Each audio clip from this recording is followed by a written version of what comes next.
Welcome to our final episode of the PigX podcast here in 2021. I'm your host, Delaney Howell.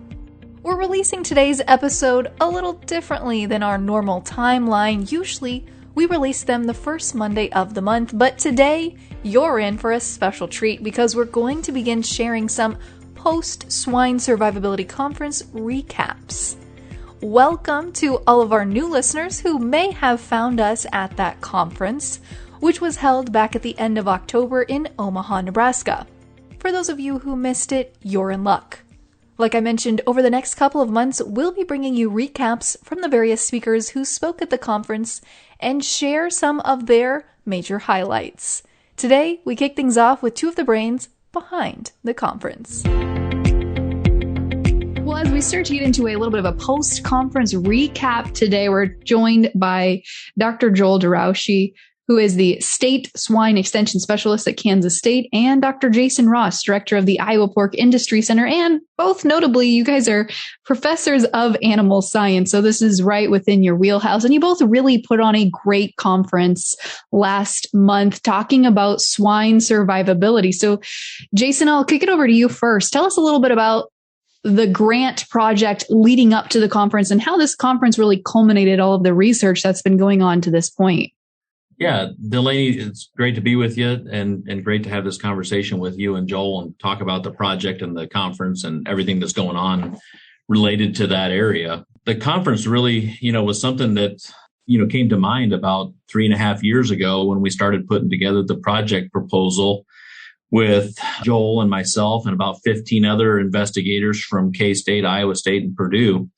And as we thought about pulling together a large grant proposal, what would help make it the most meaningful project that it could be. And that's where the idea of a conference came into that as well. And so part of the grant, that the emphasis was on creating new knowledge and distributing new knowledge around the area of improving pig survivability to the swine industry and influencers within the swine industry.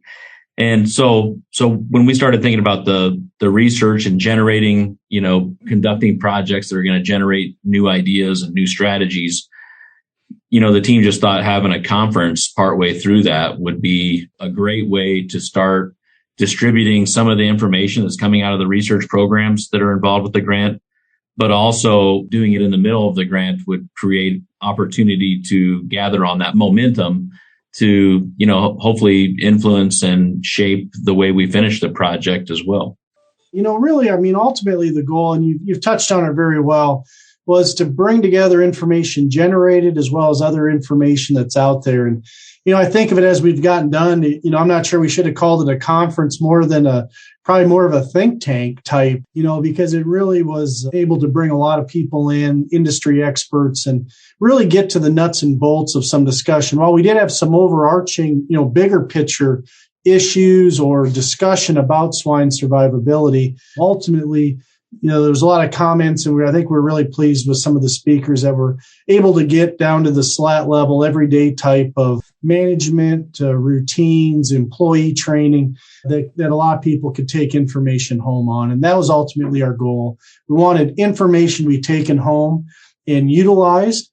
And the other side is, we always talked about too, is if you're doing something that isn't impacting survivability, but you're spending time and resources on, we need to stop those things too. We need to evolve. And just because we adopted something maybe didn't mean it was helping. So we tried to bring all those different perspectives together and ultimately had a lot of really good discussion. Yeah, and the speakers at this conference were phenomenal. And I want to get into that a little bit more here, but just a couple of quick statistics first.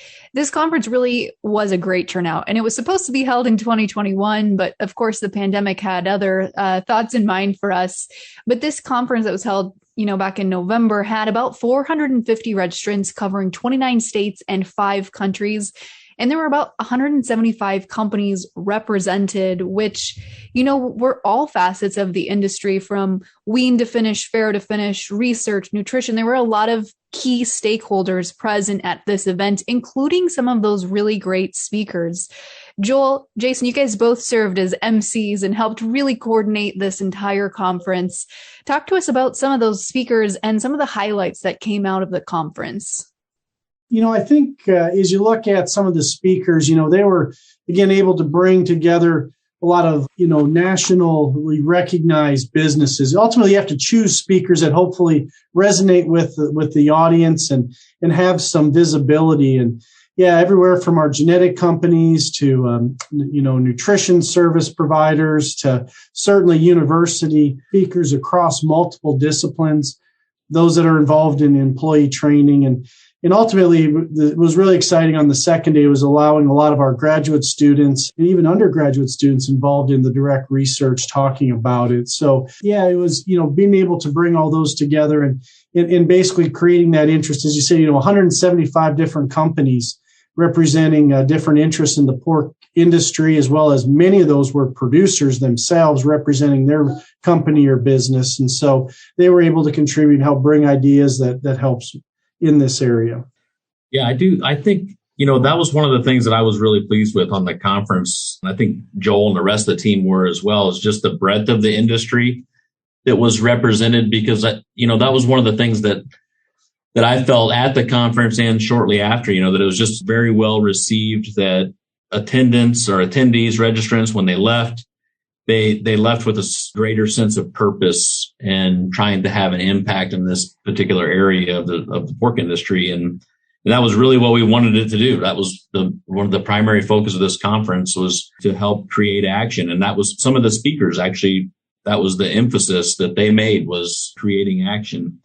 And so that was great to see. And one of the things that we saw as we did a follow-up survey that had a pretty good response as far as surveys go. And it was just an overwhelming positive response to the conference, that the attendees that were there felt like it was a great use of their time. And that's just, what you want to see, right? That it was not only took a lot of time to prepare it and get everything lined up so that it could be delivered and effective, but that it hit the target as we wanted was great to see. Yeah, and we're going to be playing some of those kind of recaps of each of the speakers. So we won't really dive too much into that to steal their thunder. But, some of the big speakers that we heard from during this event included folks like Dr. Bill Christensen from PIC. We heard from quite a few different graduate students. Your coworker there, Dr. Chris Rodemaker, of course, at Iowa State University, Dr. Justin Ransom of Tyson, just a lot of really big players in the swine industry. But as you guys both think about moving the needle for swine survivability, swine livability, this project you've been working on now for over 2 years, 1 in 3 pigs doesn't make it to market. And that is a really daunting statistic. That really was kind of a theme or a common discussion we had at this conference. How do things like this conference you put together and some of the research you're working on, how does this move the needle towards resolving that problem? One of the things I think that came out through the conference, and you raise a good point, how do we resolve and where do we move? A number of the people comment that they're going to really reevaluate their own internal R&D of how they approach this topic and really get focused on specific areas that can move the needle versus ones that, may appear that should, but the industry has struggled for years in those practices not to. And one of the things in particular that came out was really around the biosecurity side. Dr. Corrine Talbot, who is the Director of Animal Health at High Life there in Canada, and they have production in Canada and the U.S., her talk was very well received, related to biosecurity of the wean to finish, and particularly in the finishing side. I think that's been one area in the U.S. that some producers, some do a very good job, and some don't quite do it justice because of they're trying to justify the cost, the time, all the things that come into biosecurity of a finishing barn. And as I, had conversations, we look at some of the wrap up, that was certainly a common theme, because the data is also very clear that once we have more breaks in a finishing barn of certain diseases, that passes to the nursery. And then there's certainly evidence that the nursery pathogen disease load or challenges is a potential really good predictor of what could happen back at the sow farm. And so instead of always thinking about the flow through from sows to finish, we need to really be thinking about the other way, from the packing house all the way back to the sow farm. And I think that information really resonated well. And I think that's going to be one particular area, at least for a number of swine production systems, are really going to reevaluate their efforts and how they view wean to finish biosecurity. Yeah, I would agree with Joel. I think that's one of the things that, some of the feedback we got is that that's an important area. It's an area that I think in the industry has been changing and is getting momentum to change too, just the entire biosecurity area, particularly around wean to finish and biosecurity. I think most sow farms in the U.S. have pretty strong biosecurity protocols in place, but that's an area that's really growing, in my opinion, I think, and is the wean to finish biosecurity. And I think there was some more momentum gathered as a result of the meeting and of the conference and the discussion around its influence on mortality. So I would echo that from Joel as well. And I think it's just, one of the other things as well, that I really appreciated from the meeting is, when you have all these partners and producers of pork that are gathered together, and some of them are competitors or organizations that compete against each other to produce pork more efficiently. And one of the great things about this particular effort is that improving pig livability is considered really a non-compete area between all these organizations. And it's one of the things that everybody in the industry is really pulling on together to try to get the best solutions. And I think that was another outcome of the conference, was just getting more synergy within the industry, partnered with academic units and universities across the U.S., as well as allied industry partners, to be much more synergistic in our approach to help solve some of the problems around pig livability. And now that we're a little bit past the conference here, we've started collecting, I think, as you mentioned, Jason, started collecting a lot of feedback from those folks that were at the events and starting to get their feelings about the recap of it. What thoughts and things did you hear from people that were at the event this year? Anything that was noteworthy to you? One of the things that I think came up repeatedly was just, have you had this conference before, right? I think a lot of people were really seeing that there was value in it. So by the end of the first day and the beginning of the next day, people started to ask more questions about the grant, right? So there were some people at the conference that didn't necessarily fully comprehend that was part of a National Pork Board and Foundation for Food and Agriculture Research funded grant project that was really why the conference was happening. And so that was some of the things that the conversation that I heard was, when's the next one going to be? Are you going to continue to have additional conferences around this topic? And just because there was a lot of energy around the conference. So I think that's one of the things that, we've got to come back as a team and figure out, how do we continue to build on this momentum that was pretty evident at the conference. And so I think that's something we have to think about. How do we continue to grow this area and keep the communication and keep the collaboration around this going?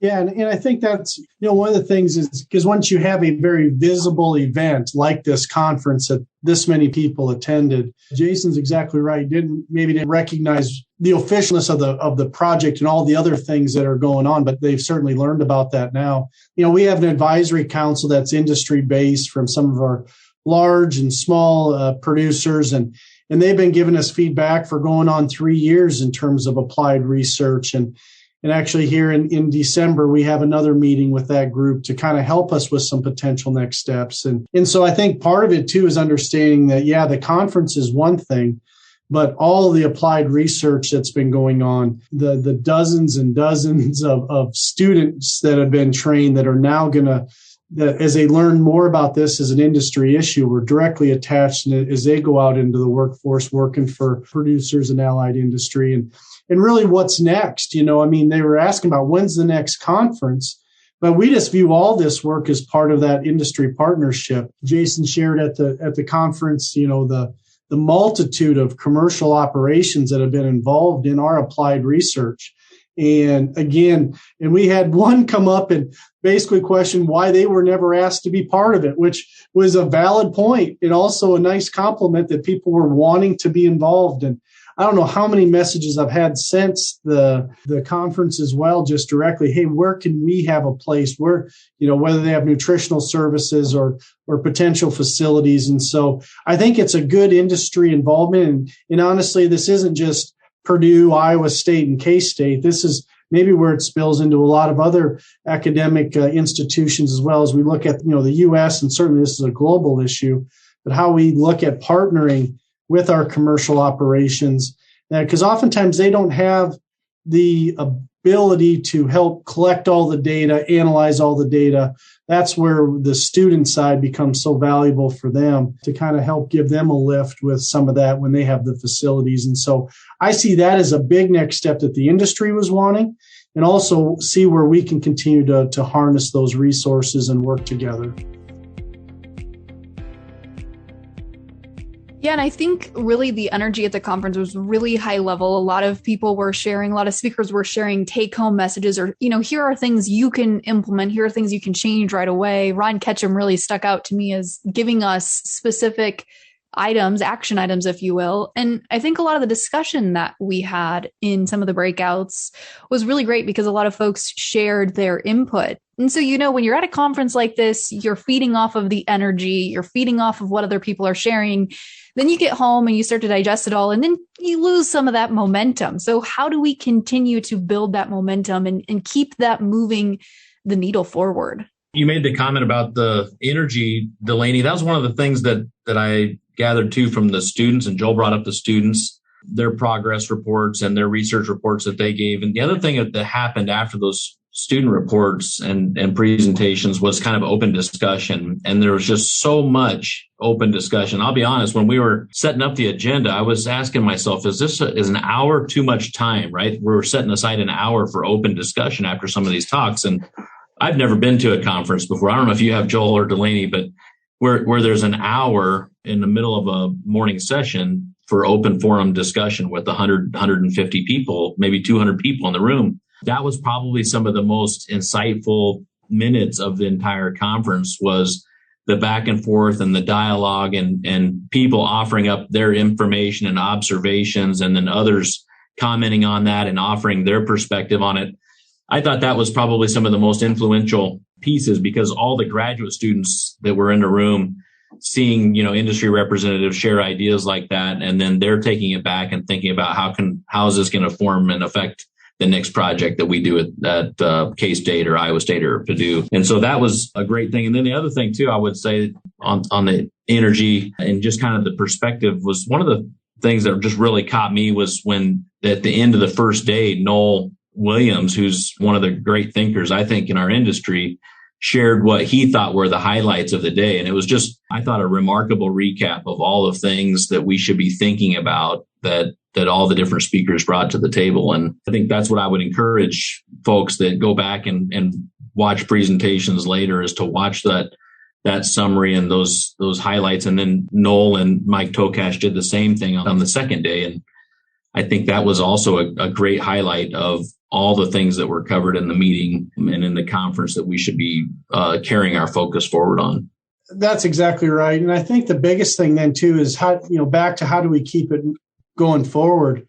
It's back to communication. We all get very busy in our daily lives within our business or our university or the students. And, as we look at that overarching, it's back to staying engaged. We plan to, all the attendees, and we have a very big database of people that have signed up for information related to this project. And so they get the latest information. We have new fact sheets, new research summaries. The one thing for all the listeners that weren't at the conference, we will be posting all the presentations from the conference so people can all have that information that was presented. And in particular, if people that were at the conference want to go back and re-listen to some of that direct information, we're going to have all that out there. And so I think part of that energy and momentum is continued conversation. For those that want to certainly stay engaged and be involved, is, staying connected, talking about next steps together, and ultimately developing action items together, because there's the bigger picture, right? I mean, there's 450 people, you're going to take smaller personal relationships and those that develop that are really going to have the impact going forward. And then we can see about, do we have another large conference, or is it smaller ones, smaller, more focused sessions, or getting people together in specific areas? And so those are all things to be worked out. And those are things that we'll help figure out based on what the industry wants.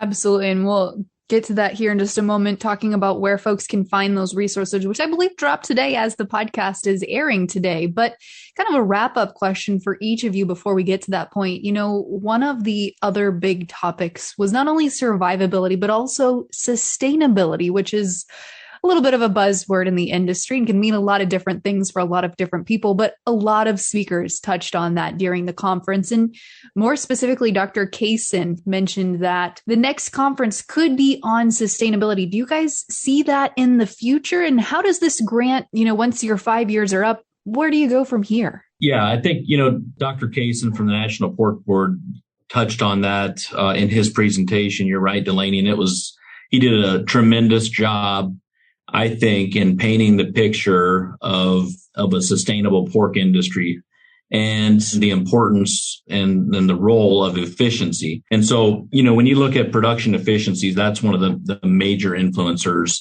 of reducing environmental footprint per pound of product that's produced, is becoming more efficient. And so producers recognizing that the more efficient we are and getting animals that are born to their ultimate destination, right, which is a nutritious, healthy food product to provide protein to a growing global population, we've got to continue getting better at improving our efficiency. And one of the areas that the industry can improve efficiency is through improving survivability and the health of the herd. And so I think he might be right on there, right? That as we grow the effort here, that there's other components of sustainability as well, right? There's the environmental aspects, there's the people aspects that are all part of the picture, but the pig is an important aspect of a sustainable production system, and having efficiency in production and minimizing losses, particularly those losses around pig survival, is going to be a key piece of developing and improving sustainability. And I think when it comes to sustainability, sometimes you're exactly right, Delaney. People have sometimes a hard time.